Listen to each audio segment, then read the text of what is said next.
Thursday, January 15th, game recaps part 2. Let's get into it. So we saw very interesting games happen yesterday on Thursday. So first, the Boston Bruins would go to a lead on the night. I think they hung Chara's 33 to the rafters or something like that. They would wind up taking down the Seattle Kraken 4-2. Impressive win there from Boston as they've won 5 straight, improved 27-19-2, and are in a playoff spot. McAvoy 2 assists, and Pastrnak, Kostelic, Arvidsson, Konstantinov were 4 goal scorers. For the Kraken, Tolvanen and Stevenson both scored, but it was not enough, as the Kraken have lost 4 or 5 and fall 21-69 on the season. Bad loss there from Seattle. Then we saw the Calgary Flames get out to a lead and held on to beat Chicago 3-1. Really good win there from Calgary as they improved to 20-23-4 thanks to goal and assist from Backlund and Sharangovich, and Cooley stopped 22-23 shots he faced. So for the Hawks, Foligno's lone goal scorers, they've lost 3-4, fall 19-21-7. So not great news there for the Chicago Blackhawks. And in a defensive battle, the Islanders beat the Edmonton Oilers 1-0. Impressive game there. Sorokin was brilliant, stopping all 35 shots he faced. Duclair got the lone goal,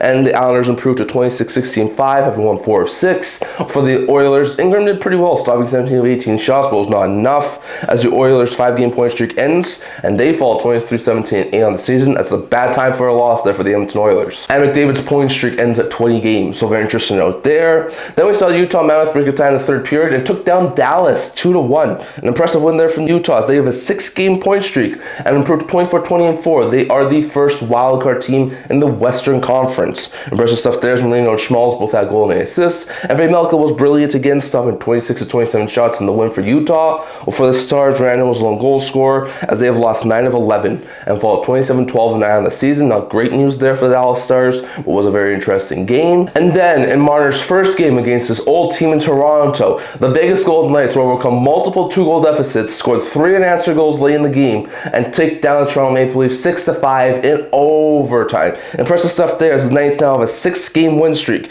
improving to 23-11-12. Now have a 4-game lead for the top spot in the Pacific Division, and they tied the game up with 7 seconds left and got the overtime winner. Impressive stuff there from Vegas. Eichel led the way with a 4-point night, Stone had a 3-point night, and Dorofiev scored twice for the Knights in the win. Well, for the Leafs, Tavares and Nylander both had goal and an assist. Nice and Michelli both had 2 assists, but it was just not enough to get the Leafs over the finish line as they have lost back-to-back games and fall 23-16-8 on the season, definitely losing some ground in the Atlantic Division playoff race. There were some very interesting news from our past couple of days. Stay tuned for more videos coming out in the very near future. God bless y'all, and I'll see you on the next one.